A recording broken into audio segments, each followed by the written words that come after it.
क्या आपको पता है एकादशी क्या है और कितने प्रकार के होते हैं, और साल भर में आने वाले सारे एकादशी का नाम क्या है? चलिए इस वीडियो में जानते हैं। जिस रात हमें खुली और निर्मल आकाश में चांद नहीं दिखाई देता, उस दिन को हम अमावस्या कहते हैं। और जिस रात चंद्रमा पूरा गोल दिखता है, उस दिन को हम पूर्णिमा कहते हैं। प्राचीन भारतीय शास्त्रों में सूर्योदय से सूर्यास्त तक दिन कहा जाता है, लेकिन हम यहाँ अंग्रेजी डे का ही हिंदी रूपांतर में दिन बोले, जो 24 घंटे के दिन को ही समझाएगा। सामान्यतः ये समय काल एक दिन के सूर्योदय से अगले दिन के सूर्योदय तक होता है। अमावस्या और पूर्णिमा दो तिथि है। सरल शब्दों में चंद्रमास के प्रत्येक दिन को तिथि कहा जाता है। इसे चंद्र दिवस या लूनर डे भी कहा जाता है। चंद्र दिवस की सटीक स्थिति सामान्यतः दिन के बीच में ही होती है, और इस प्रकार अगले तिथि का आरंभ भी दिन के बीच से ही होती है। चंद्रमास वो अवधि होती है जो एक ही प्रकार की दो क्रमागत संयुति अर्थात दो अमावस्या या दो पूर्णिमा के बीच का समय होती है। प्रत्येक चंद्रमास को 30 तिथियों में विभाजित किया गया है। इन्हें आगे दो पक्षों में बांटा जाता है, जिनमें प्रत्येक में 15-15 तिथियां होती है। एक शुक्ल पक्ष जिसमें चंद्रमा की कलाएं बढ़ती है, और दूसरा कृष्ण पक्ष जिसमें चंद्रमा की कलाएं घटती है। शुक्ल पक्ष पूर्णिमा तिथि में समाप्त होता है, जबकि कृष्ण पक्ष का समाप्त अमावस्या के दिन होता है। पूर्ण चंद्रमा की स्थिति आते ही पूर्णिमा तिथि समाप्त हो जाती है और कृष्ण पक्ष की पहली तिथि आरंभ हो जाती है।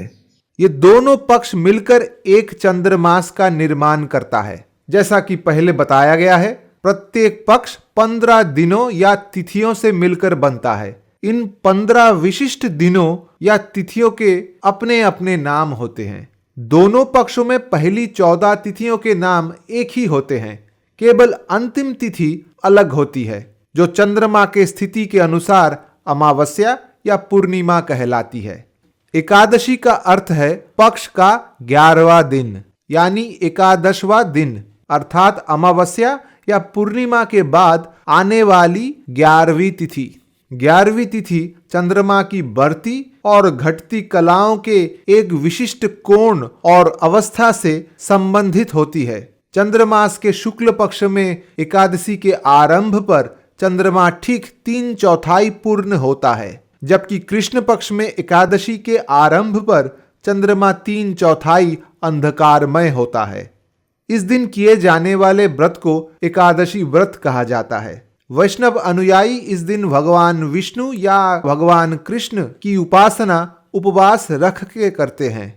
जो व्यक्ति एकादशी व्रत का पालन करता है, उसे दशमी, जो एकादशी से पूर्व का दिन होता है, में संयमित आहार ग्रहण करना चाहिए, मांसाहार से दूर रहना चाहिए तथा मैथुन से भी परहेज करना चाहिए।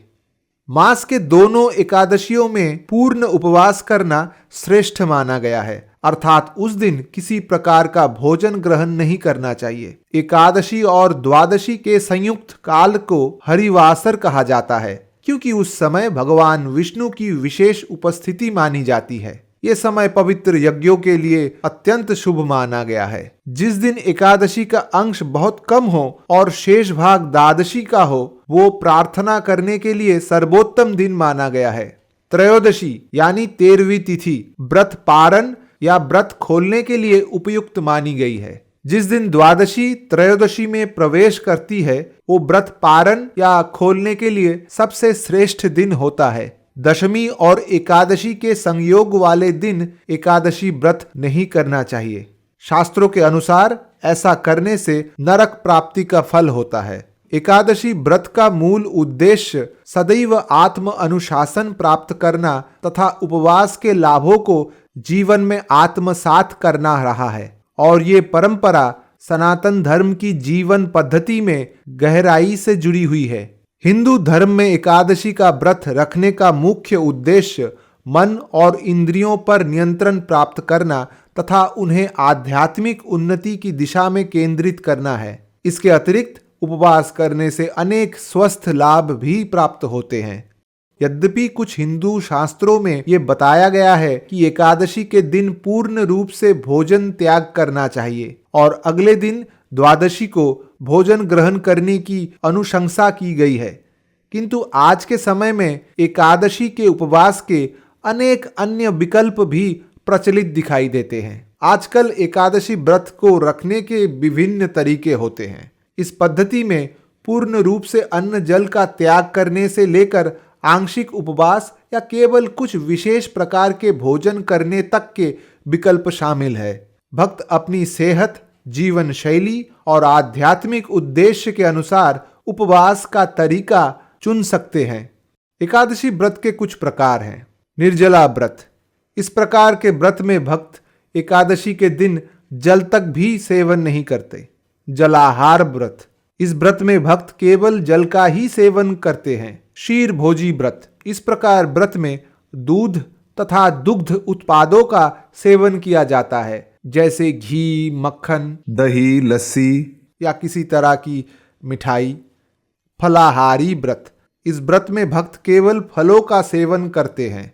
और आखिर में नक्त भोजी व्रत। इस प्रकार के व्रत में भक्त दिन में केवल एक बार भोजन करते हैं। सामान्यतः ये भोजन दिन के उत्तरार्ध में किया जाता है, जिसमें साबूदाना, शकरकंद, आलू और मूंगफली से बने व्यंजन शामिल होते हैं। हालांकि इस भोजन में चावल, गेहूं, मोटे अनाज या दाल जैसे अनाज नहीं होने चाहिए।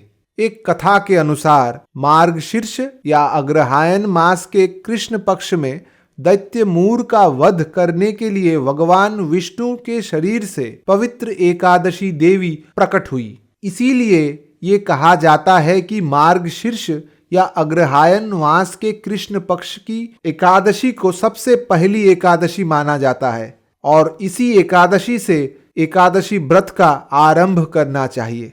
इस एकादशी को उत्पन्ना या उत्पत्ति या उत्थान एकादशी कहा गया है। जैसा कि हमने पहले बताया है, प्रत्येक मास के दोनों पक्षों में कुल 2 एकादशियां होती है, लेकिन भारत के विभिन्न क्षेत्रों में, विशेषकर उत्तर भारत में, अधिकांश लोग मास की गणना पूर्णिमा से करते हैं, जबकि कुछ और स्थानों पर मास की गणना एक अमावस्या से अगली अमावस्या तक की जाती है। इसी कारण कुछ भ्रम या गलत फहमियां उत्पन्न हो सकती है कि कौन सी एकादशी किस महीने में पड़ती है। भारत में मुख्यतः 3-4 तरीके का पंचांग व्यवहार होता है। विक्रमी पंचांग, जो उत्तर, पश्चिमी और मध्य भाग में प्रचलित है। तमिल पंचांग, जो दक्षिण भारत में प्रचलित है। बंगाली पंचांग, जो बंगाल और कुछ अन्य पूर्वी भागों में प्रचलित है। और मलयालम पंचांग, जो केरल में प्रचलित है। पूर्णिमा से अंत होने वाले मास को पूर्णिमांत कहते हैं और अमावस्या से अंत होने वाले मास को अमावस्यांत कहते हैं। अधिकांश स्थानों पर पूर्णिमांत मास का ही प्रचलन है। जो भी हो, अग्रहायण मास के कृष्ण पक्ष की उत्पन्ना एकादशी के बाद वर्ष भर में आने वाली अगले 23 एकादशियां कुछ इस प्रकार है। मोक्षदा एकादशी, सफला एकादशी, पुत्रदा एकादशी, बहुत जन इसे पौष पुत्रदा एकादशी भी कहते हैं।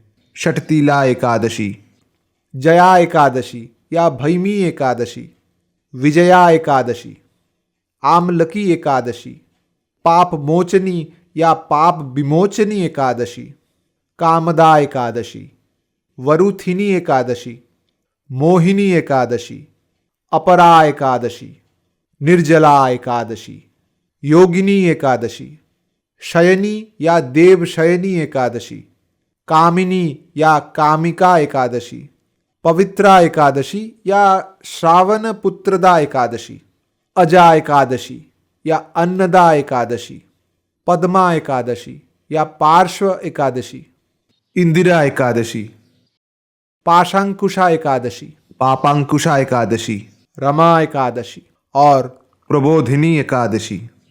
इसके अतिरिक्त हमें ये पता है कि हर 3 वर्षों के बाद एक अधिक मास को हमारे वर्ष में डाल दिया जाता है। इस अतिरिक्त मास को हम पुरुषोत्तम मास या मलमास भी कहते हैं। इस अधिक मास में आने वाली 2 और एकादशियां होती है, जिसका नाम सर्व संपद प्रदा होता है। और किसी मत में इन दोनों का अलग अलग नाम पद्मिनी विशुद्ध एकादशी और परमशुद्ध एकादशी। 2026 में ज्येष्ठ मास में अधिक मास जोड़ा जाएगा, इसलिए इस बार ये दोनों एकादशियां भी प्राप्त होगा। इस प्रकार कुल मिलकर 26 एकादशियां होती है। ये कहा जाता है कि जो व्यक्ति इन 26 एकादशियों के नाम श्रद्धा पूर्वक जप करता है उसे 1 वर्षों तक एकादशी व्रत का पालन करने के समान पुण्य फल प्राप्त होता है। अगर आपको ये वीडियो पसंद आया है तो कृपया इसे अपने दोस्तों और परिवार के साथ शेयर करें। सोशल मीडिया हैंडल्स पर हमसे जुड़े। ये वीडियो देखने के लिए आप सभी का धन्यवाद। मिलते हैं अगले वीडियो में।